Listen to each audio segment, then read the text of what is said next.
Vou provar esse cafezinho e vou falar de arquitetura, pleno, alguma coisa por aí. Vamos lá? Deve estar falando aí que eu falei de ontem de pleno. Sim, sim, eu falei ontem de pleno e foi até assim, um vídeo que é válido, tá lá, né? Tipo, eu falo sobre o que o pleno deve saber, né? Mas aí o Michel Bernardo ele falou pra mim assim, cara, a minha pergunta era sobre o que um pleno deve saber sobre arquitetura de software, e aí ele estendeu ali para sobre Java, design, infra, etc, né? Então, assim, vou fazer um mais específico sobre esses temas, né?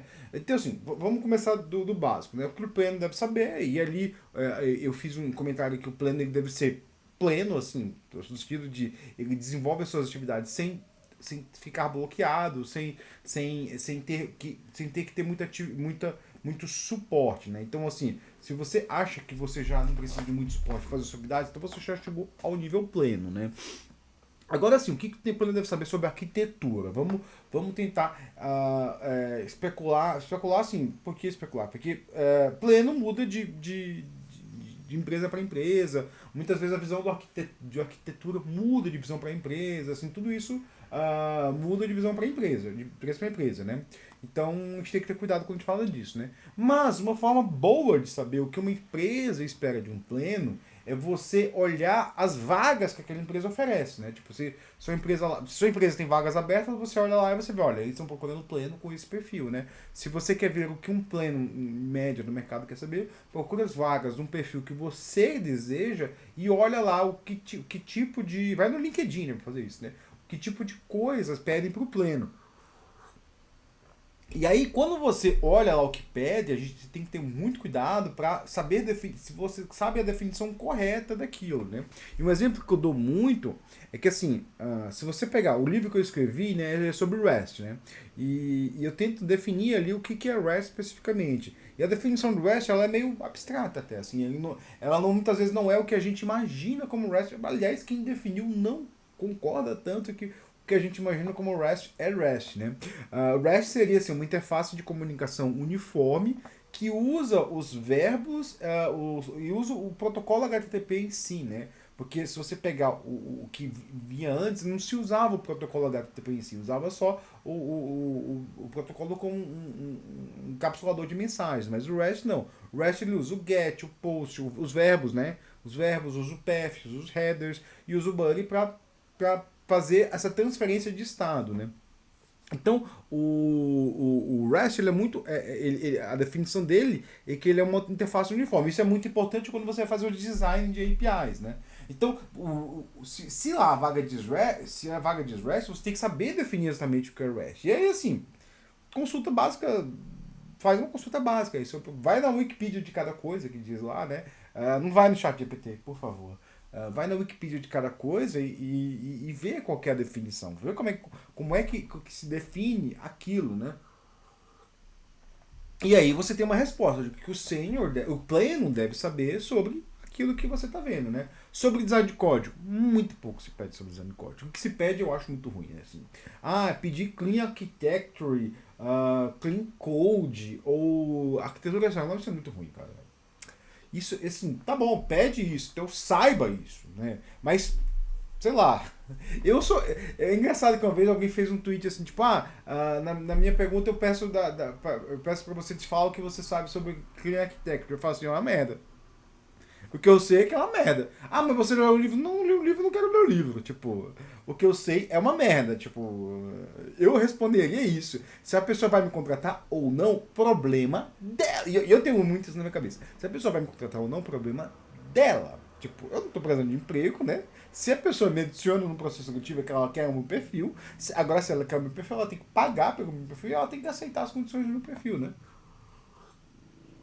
Condições assim que só mesmo, tipo, cara, se aceitar que, tipo, tem uma discussão e a discussão é essa, né? Não é o que você imagina da discussão, né?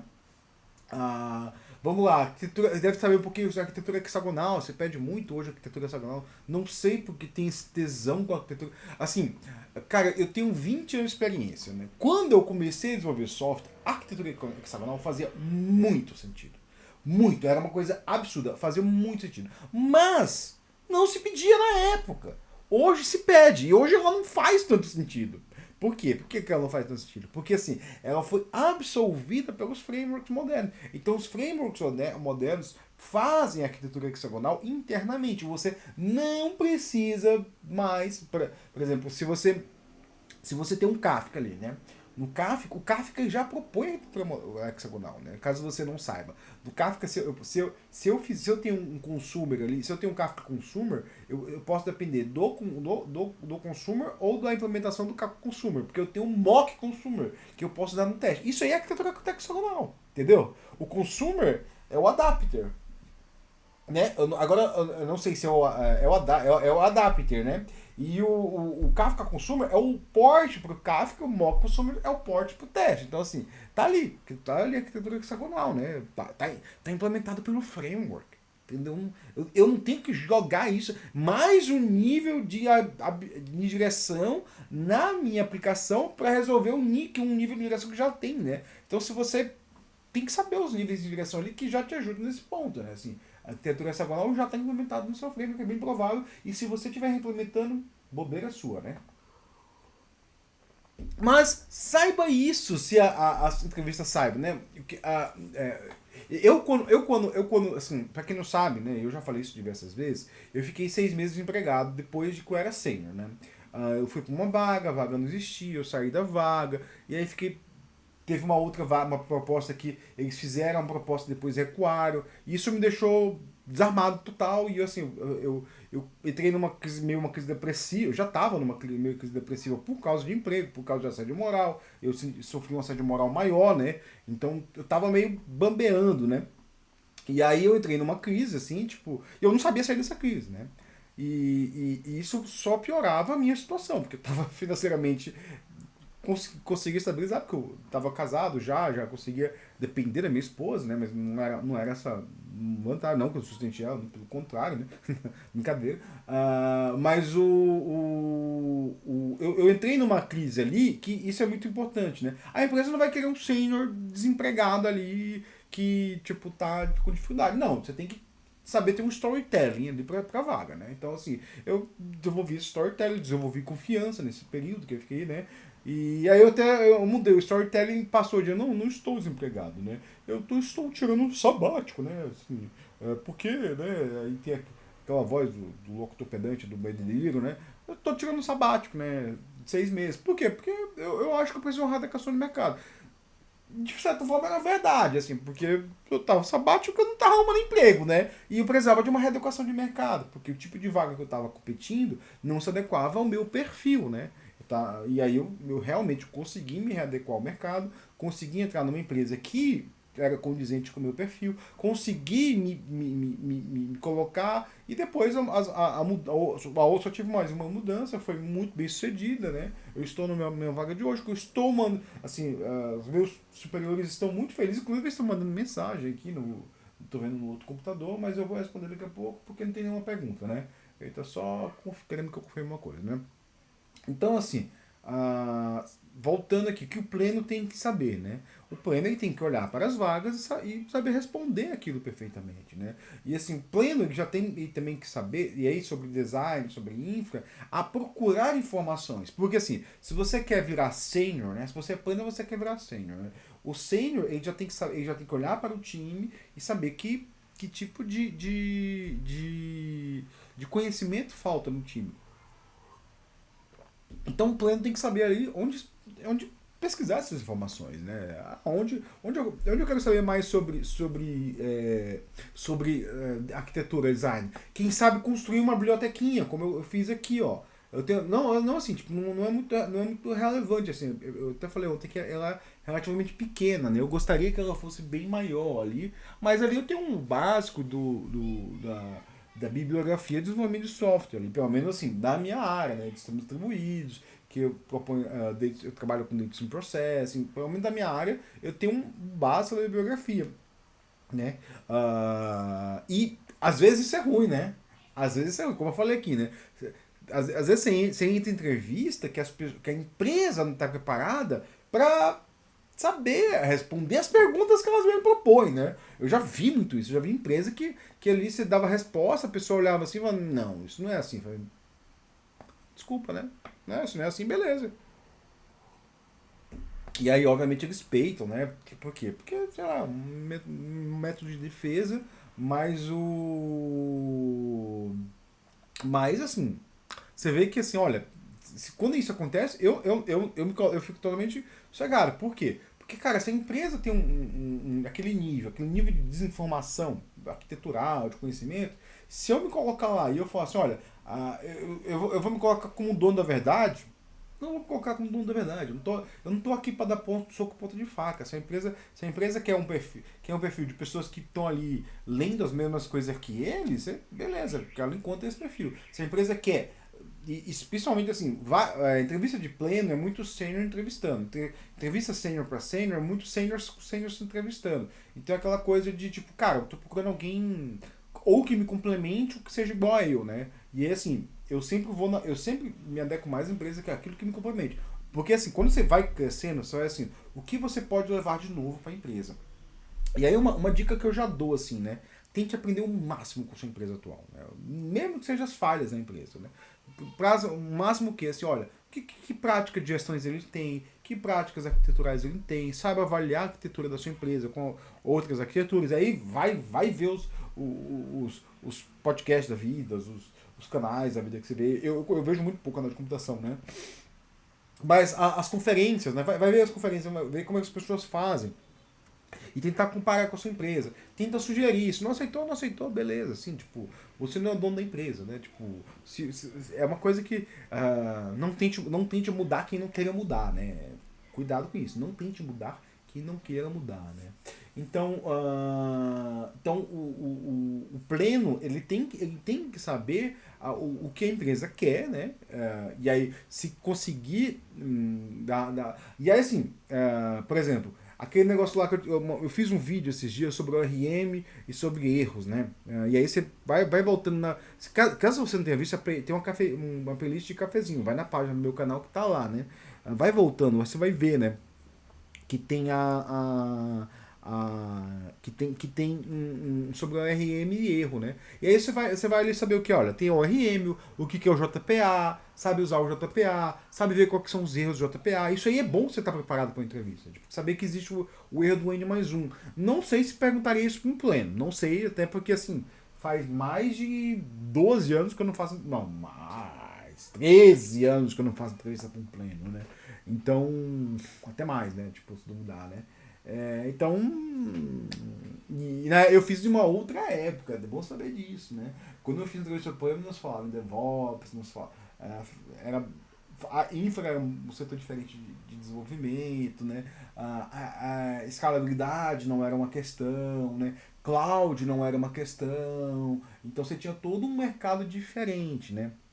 Mas voltando aqui, e já deu 3 minutos, deu 3 minutos tentando resumir aqui. Então, beleza, você quer saber o que o pleno que o senhor deve fazer? Então, assim, ó, vai no LinkedIn, procura as vagas que existem, faz. Aí, cara, se você está se preparando para uma entrevista, ou preparando para mudar de emprego, né? Abre um documento, escreve cada nomezinho, né? Para que você saiba, tipo, olha, tá pedindo REST, tá pedindo JPA, ou tá pedindo Spring, não sei o que. Depois, tenta fazer uma busca listando quais são as principais referências. E pondera ali naquelas principais referências, tipo, olha, essa aqui é de menor qualidade. Eu acho que a primeira coisa que tem que fazer, antes de sair lendo, é assim, pegar, sei lá, para cada nomezinho, pega 3 referências ali. Tem a documentação oficial, tem a página da Wikipedia, tem um post de blog. Aí você pondera assim, poxa, qual que é desses posts de blog aqui, qual que é o melhor, né? Eu já te digo a referência. O melhor é aquele que cita a fonte. O melhor é aquele que cita a fonte. Então, se você vê um post de blog, por exemplo, arquitetura hexagonal, se ele não listar ali o post do Alistair Kirkburn, alguma coisa assim, se ele não listar ele é um post que não está indo na fonte, está indo em outra coisa. Então, assim, essa é uma forma de listar. E aí você listou isso aí, listou as referências, você vai fazer o quê? Vai começar a fazer um estudo. E aí faz um resuminho. Faz um resuminho de assim, tipo, o que é a REST, o que é JPA, o que é Hibernate, resuminho de uma página, né? O que é arquitetura hexagonal, escreve isso. Porque quando você for perguntado isso para uma entrevista, você vai saber responder. E aí se você quiser fazer, eu quero fazer um exemplinho de arquitetura hexagonal, você faz. Mas assim, isso não é obrigatório dá uma olhada como é que alguém implementou a arquitetura hexagonal, só para ver, né? E aí faz sua crítica, né, sobre a arquitetura hexagonal, né? E aí você tá, com isso aí você está preparado para uma entrevista.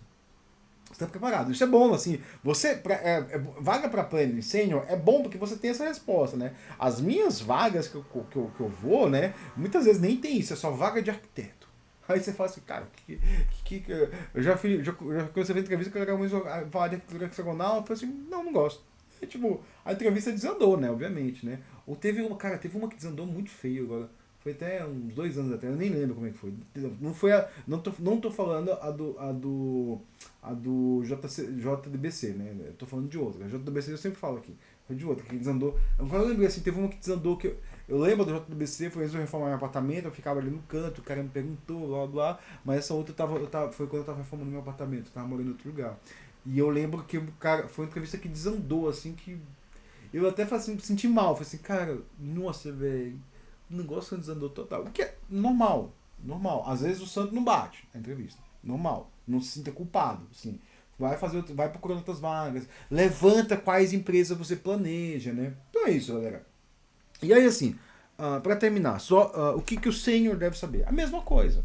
Só que o sênior deve saber explicar isso. Tipo, o sênior deve saber assim, cara, como é que eu entendo que um time está deficiente nessa área e que eu preciso mostrar para eles assim, tipo, olha, mentorar as pessoas, o que é um REST decente, o que é uma, entre aspas, arquitetura opcional. Eu não gosto disso, mas eu tô falando aqui, né? Vamos falar de coisa verdade. Uma arquitetura. Você quer saber coisas que o sênior deve saber de verdade? Que seriam foda pra caralho, né? O arquiteto, né? Seria assim, o que é uma arquitetura orientada a evento? O que é uma mensageria? Quais são as implementações de mensageria? Quais são as diferenças entre o RabbitMQ e o Kafka, né? Que assim, cara, a gente não. Se você pegar as entrevistas que eu participei para sênior ou para pós-sênior especialista, a galera não sabe nem por que porra é Kafka. Não sabe diferenciar um Kafka do RabbitMQ. Fica usando o Kafka no lugar de RabbitMQ. E aí, eu não vou ser o cara que vai dizer assim, você tá fazendo errado. Eu não vou ser esse cara. Eu fico na minha, respondo as perguntas. Beleza, acabou, né? Porque assim, se eu chego, se o cara vê o meu currículo, vê que eu trabalho há 7, 8 anos com Kafka, ele quer me testar com Kafka, vai a puta que pariu, pô. Com todo respeito, né? Porque assim, eu trabalho há 7 anos com Kafka. Se o cara vem me testar se eu sei ou não com Kafka, o cara já não confia em mim. Beleza, ele não confia em mim. Mas assim, sabe fazer perguntas abertas, tipo, cara, você trabalha há 8 anos com Kafka aí. Pô, me diz o que você fez com Kafka. Aí eu vou saber explicar, né? Agora você vem falar assim, o Kafka tem isso aqui, como é que eu faço EC no Kafka? Porra, você não faz EC no Kafka. Não, eu faço EC no Kafka. Esse aconteceu uma vez, né? Como é que eu faço um EC no Kafka? Não, mas você não faz EC no Kafka. Não, mas lá no Spring dá. Não. Eu assim, você faz EC no Spring. No Kafka não tem esse nome. Aí o cara, eu falei, então, cara, eu falei assim, eu acho que a interface de Kafka pro Spring é zoada. Mas é que a gente usa. Então tá bom, então beleza, muito obrigado, né? Isso aí, pessoal, meu cafezinho já acabou. Tá em férias escolares, as crianças estão reclamando ali. Eu tenho que resolver os pepinos dela agora, depois eu despejo na minha empresa. E é isso aí, pessoal, valeu. Espero ter te ajudado alguma coisa. Então mande pergunta, mande comentários. Gostou, não gostou? Comenta, compartilha. Faz o que você quiser, né? Sei lá. Eu não cobro nada de vocês, então. Assim, eu nem falo pra dar o like, assinar o sininho, que assim, você faz o que você quiser. Valeu, pessoal, muito obrigado e boa dia pra vocês.